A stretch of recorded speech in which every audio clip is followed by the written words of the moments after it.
ময়দানে বসিয়া ইব্রাহিম নবী জিকির করে অগ্নি কুণ্ডে বসিয়া ইব্রাহিম নবী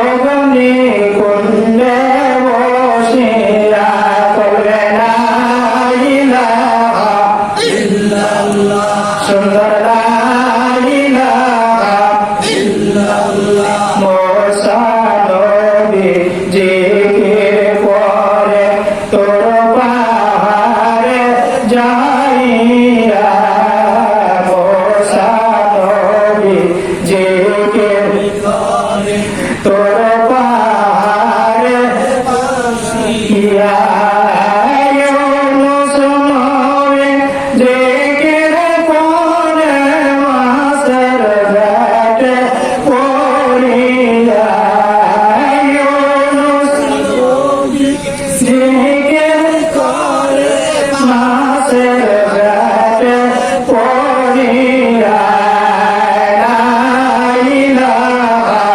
ইল্লাল্লাহ সুন্দর লা ইলাহা ইল্লাল্লাহ লা ইলাহা ইল্লাল্লাহ মুহাম্মাদুর রাসূলুল্লাহ সাল্লাল্লাহু আলাইহি ওয়াসাল্লাম।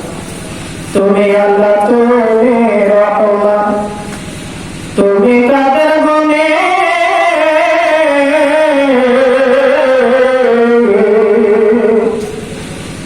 দরিয়া শুকাইতে গো ভালো আল্লাহ পার করো পানি। আল্লাহ পার কি করে সকলে মহব্বতের সাথে বলছে তুমি আল্লাহ তুমি রহমান তুমি কাদের গুণে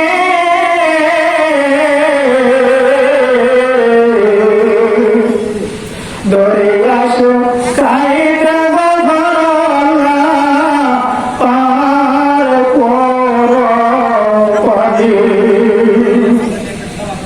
দরিয়া শুকাইতে গো ভালো আল্লাহ পার করো পানি।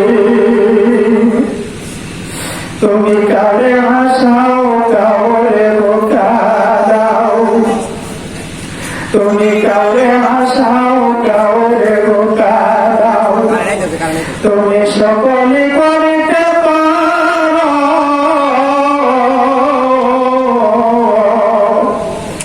কাউরে বাদশা কাউরে ফকির বানাইতে পারো কাউরে বাদশা কাউরে ফকির বানাইতে পারো। তুমি আল্লাহ তুমি রহমান তুমি কাদের গুণে দরিয়া শুকাইতে গো ভালো আল্লাহ পাহাড় করো পানি।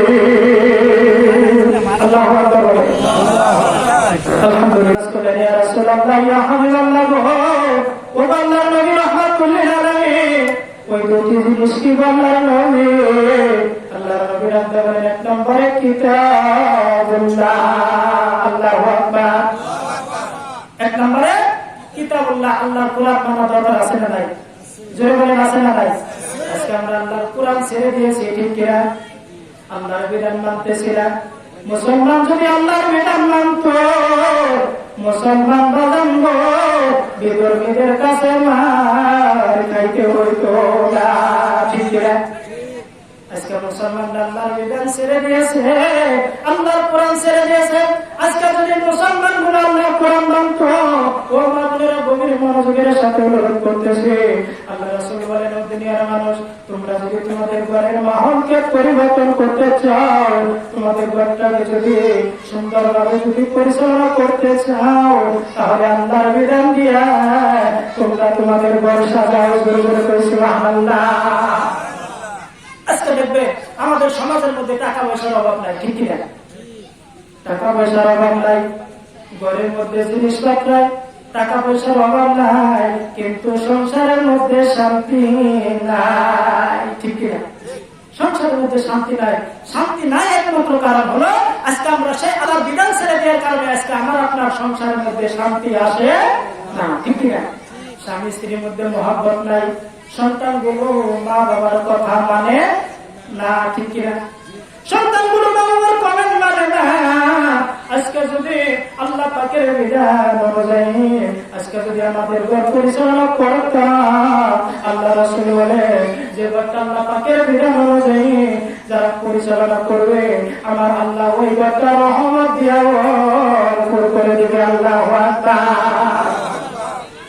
ও মা বোনেরা, আজকে যদি আপনারা যদি কোরআন অনুযায়ী জীবন করতেন, সংসার যদি পরিচালনা করতেন, অনেক মানুষ আছেন তারা দেখবেন শুধু রমজান মাস আসলে আল্লাহর কোরআন তেলাওয়াত করে। ঠিক কিনা?